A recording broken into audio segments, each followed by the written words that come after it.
UK SSC paper leak मामले के बाद अब पूर्व मुख्यमंत्री त्रिवेंद्र सिंह रावत का बयान सामने आया है।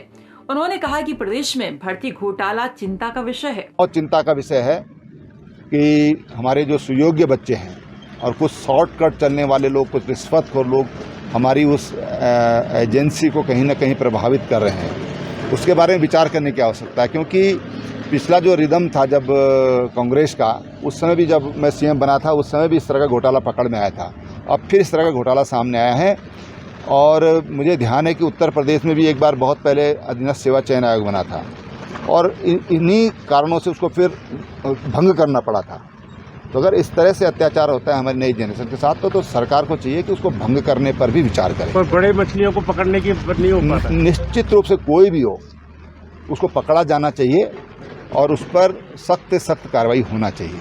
उत्तराखंड अधीनस्थ सेवा चयन आयोग यानी यूके SSC के लिए मुसीबतें बढ़ती जा रही हैं। अब पूर्व मुख्यमंत्री त्रिवेंद्र सिंह रावत ने यूके SSC के खिलाफ मोर्चा खोला है। उन्होंने कहा है कि जिस तरीके से आयोग के खिलाफ शिकायतें आ रही हैं, उससे सुयोग्य छात्रों का भविष्य अधर में लटक गया है। पूर्व मुख्यमंत्री त्रिवेंद्र सिंह रावत ने सरकार को आगाह किया है कि इस तरह के आयोगों के खिलाफ जांच होनी चाहिए और उन्हें भंग किया जाना चाहिए। इससे पहले मुख्यमंत्री पुष्कर सिंह धामी ने संकेत दिए थे कि जिस तरीके से यूके SSC और अन्य आयोगों के खिलाफ शिकायतें आ रही हैं, उस पर सरकार जल्दी कार्रवाई करेगी। वहीं दूसरी तरफ STF लगातार यूके SSC पेपर लीक मामले में ताबड़तोड़ कार्रवाई कर रही है। लखनऊ से एक अभियुक्त को भी गिरफ्तार किया गया है।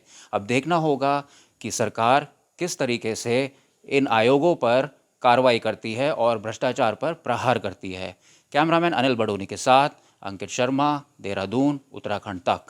आपको बता दें कि यूके SSC पेपर लीक मामले में मुख्यमंत्री पुष्कर सिंह धामी के निर्देशों के बाद 2 दिन के अंदर ही STF ने 6 आरोपियों को गिरफ्तार कर लिया था।